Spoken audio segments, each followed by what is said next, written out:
Hi there, in this lesson we are going to focus on states. That means how Power Apps remembers values while we are running the app. By the end of the lesson, my goal is for you to understand what are globals and context variables, how they differ and when to use each one. Let's start with the problem that the variable solves. By default, Power Apps doesn't remember the values you type or the values you generate while using the app. For example, here in this page that we built in the last lesson, when we were talking about the user properties, I can insert a text input. So I'm going to insert a text input and I'm going to insert a text on top of it just to have a label. And let's ask the simple question, what's your age? What is your age? And then in the text input, the user should type the age, right? If I type any number here, let's say 30, at some point, I may lose this value because I didn't save anywhere.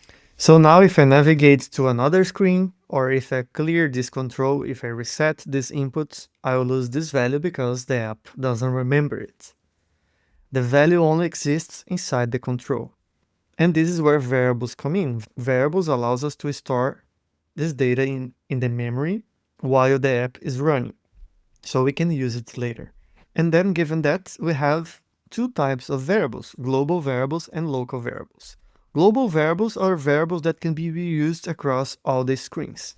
So for example, let's see how to add this to a variable. I'm going to insert a button, and then in this button, we can use the set function that will create a global variable. Since it's a global variable, meaning we can access this variable everywhere in the app, I usually start the name of the variable with GBL and then a name, let's say user A. GBL stands for global. You can give any name you want, but it's good to have a pattern so you can easily identify the type of variable. And now the value is going to be value for this text input.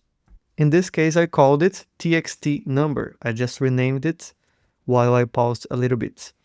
So txt number, then in this case, is going to be value txt number dot value. That's the value inside. It's the text inside the txt number. Okay, now when I close the last parenthesis, if I click on this button, we are going to have GBL user age. So I'm going to press Alt and click on the button. I just clicked, nothing shows here right now, but now we have this variable. If I insert another text, and on its text property, I put the name of variable GBL user age, I will see 30 in here, even if I delete what's in there. Now we have that value saved in the global variable. It doesn't matter if I reset here. In the moment I type something else and click on the button, I'm going to set the variable again and the value is going to be replaced. So now if I click, the variable has 45. And why is it called global variable? Because I can go to another screen. So if I go to a blank screen, for example, and try to access the variable here, I'm going to be able to see its value. So now I'm going to put here GBL user age. Again, it's here, 45. And now there's a second type of variable that's called the context variable, sometimes called also as local variable. I like to call it a local variable, but it's actually context variables. This variable is only accessible in the current page that's created. For example here, when I save the age in this GPL user age, I can insert a second formula that's going to create the local variable. I'm going to put in the same button, so I just separate the formulas using a semicolon, and here I can run a second part of the code that's going to do the second part. So don't get confused.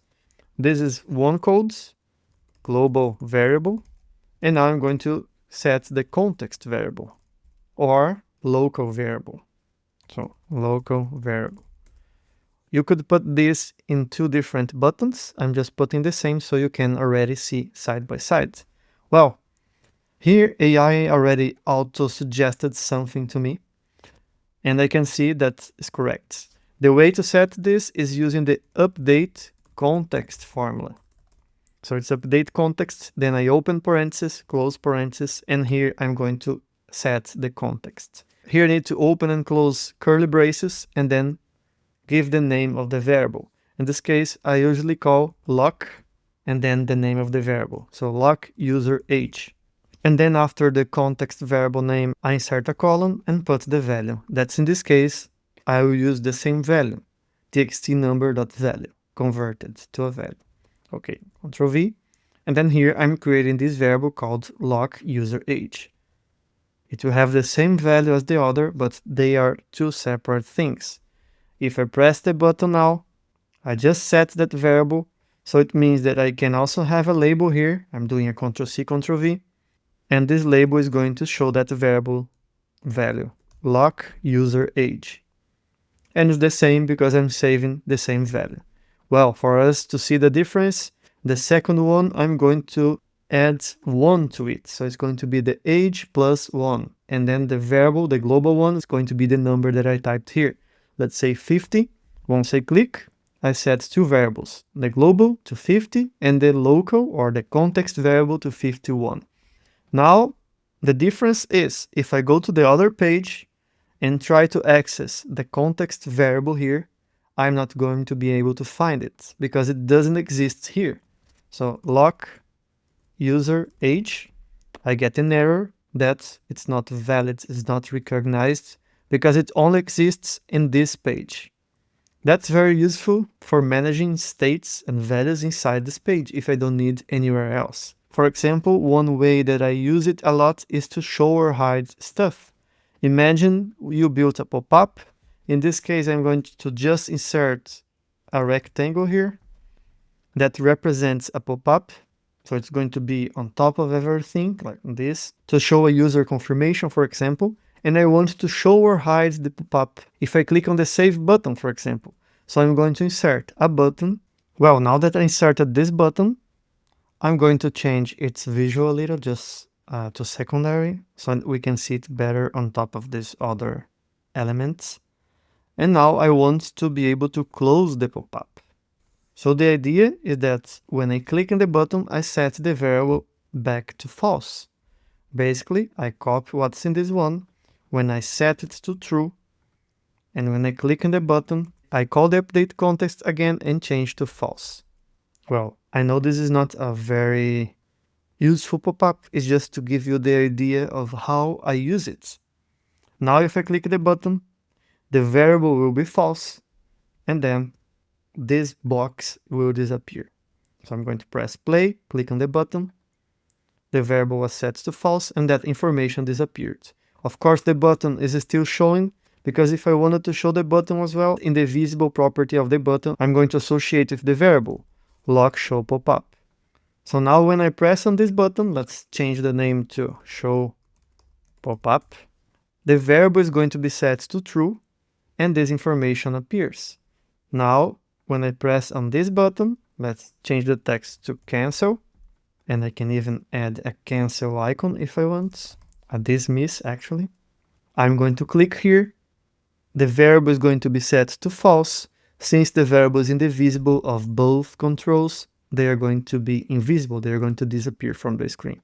So that's the logic. We can use variables to store values, to store records, rows, colors, texts, images, everything we want, and also to store information that's going to be used to display things.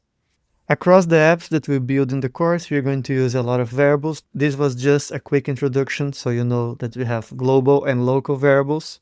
Now we are going to understand a little bit more about collections that we can consider as variables, but for storing records. It's like a table, internal table in the memory of the app. So see you in the next lesson. Bye-bye. And you that are here on YouTube, thanks for watching. This is part of a complete course that I will leave the link in the pinned comments. If your company already pays Udemy for Business, you may get it for free. If you think this video helped, please like, subscribe, and leave a comment so you can help me put more free content here on YouTube. See you in the next video. I'll leave now a recommended video. See you in there. Bye bye.